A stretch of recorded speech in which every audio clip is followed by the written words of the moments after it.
इसकी बैकग्राउंड ये है कि I was so lucky to write this poem in 5 minutes in front of Om Prakash Valmiki ji and recite in front of him.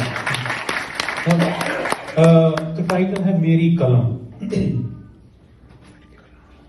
जूठन खा रहे थे जब तक, जूठन खा रहे थे जब तक, तो सब चुप थे, सब ठीक था।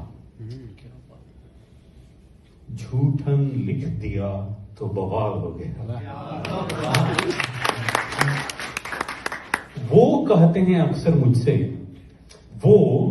अक्सर मुझसे कि ये तुमने साहित्य का क्या मजाक बना रखा है, तुम साहित्य का मतलब बिगाड़ रहे हो। बताओ, साहित्य भी कभी दलित होता है? मैं चुटकी लेता हूं कि यार, जब इस देश में कुदरत की श्रेष्ठतम रचना मनुष्य है, जब नीच, शूद्र, दलित, मलेच्छ और अछूत हो सकता है, तो ये साहित्य कौन बड़ी बात है?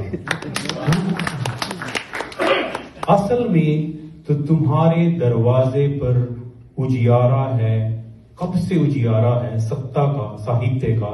मेरे पास तो एक खौफनाक ठिठुरती लंबी काली रात है, पर अब मुझे फक्र है, नाज है, क्योंकि अब मेरे पास कलम है, अल्फाज है।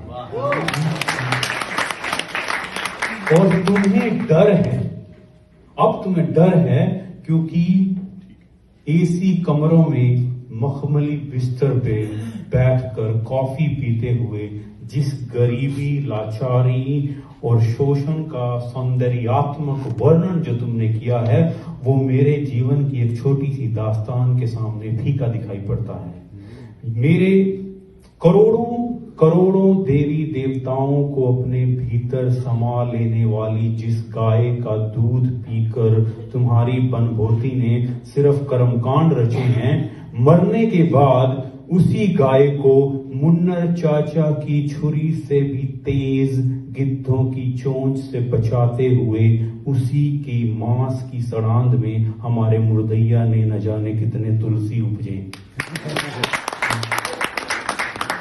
अब तुम्हें डर है क्योंकि मेरी कलम, तुम्हें डर है क्योंकि मेरी कलम तुम्हारे इतिहास के पन्नों को चीरती हुई तुम्हारे सारे कारनामों को इंसानियत के तराजू में बराबर तोलती है। मेरे अल्फाजों में लय है, धार है, तीखापन है, एकलव्य के तीरों की तरह। मेरी कलम द्रोणाचार्य की गरुता के सारे राज खोलती है, और तुम अब बौखला कर कहने लगे हो कि मेरी कलम बहुत बोलती है।